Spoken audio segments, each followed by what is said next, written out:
PDIP sebut Denny Indrayana sebarkan hoaks putusan MK.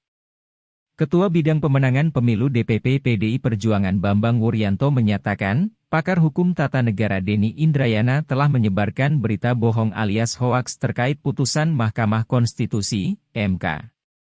Sebab, hingga kini MK belum memutuskan menetapkan sistem pemilu proporsional tertutup. Pak Denny itu ahli hukum, kalau membocorkan sebuah keputusan yang belum dideklara oleh lembaga yang memang tidak boleh mendeklara lebih dulu kira-kira bagaimana? Kan semua orang bisa paham bahwa ini keliru.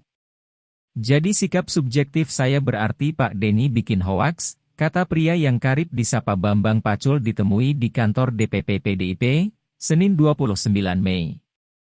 Ketua Komisi 3 DPR RI ini mengingatkan, seorang ahli hukum seharusnya tidak mudah menyebarkan isu yang kebenarannya masih dipertanyakan. Karena itu, Bambang Pacul mengingatkan untuk lebih berhati-hati. Kalau yang bikin hoaks seorang yang ahli hukum piye, maka makin kesini orang yang punya nama lebih berhati-hati. Jangan gampang bikin statement lah, tegas Pacul. Sebagai Ketua Komisi Bidang Hukum di Parlemen, lanjut Pacul, dirinya memastikan mempunyai jaringan untuk mengakses putusan di MK. Namun, ia menegaskan, MK belum memutuskan terkait judicial review, junior, atau uji materi pemilu terkait sistem pemilu. Saya ini Ketua Komisi 3. Saya pasti punya akses minimum salah satu dari 9 hakim itu. Aku punya akses ke lembaga itu. Situasi yang benar seperti apa? Belum diputus kok sudah ada kebocoran, membocorkan saja salah, bagaimana, cetus Pacul. Sebelumnya, ex-Wamenkumham Denny Indrayana mengaku mendapat kabar bahwa MK akan menetapkan sistem pemilu kembali ke proporsional tertutup.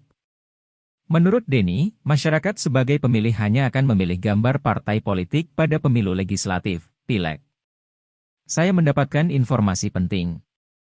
MK akan memutuskan pemilu legislatif kembali ke sistem proporsional tertutup, kembali memilih tanda gambar partai saja, ucap Denny Indrayana dalam cuitan pada akun media sosial Twitter, Minggu 27 Mei.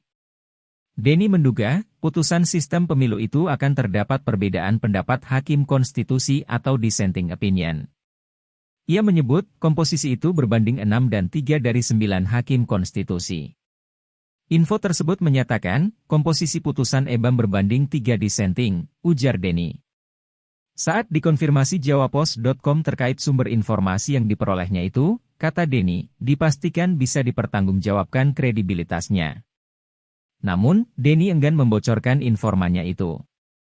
Ia memastikan, sumbernya bukan dari hakim konstitusi. Tentunya saya sangat yakin kredibilitasnya, tegas Denny. Ia pun menyebut, sistem pemilu proporsional tertutup akan kembali ke zaman Orde Baru. Sehingga, masyarakat sebagai pemilih hanya ditawarkan gambar parpol. Maka, kita kembali ke sistem pemilu Orba, otoritarian dan koruptif, pungkas Denny.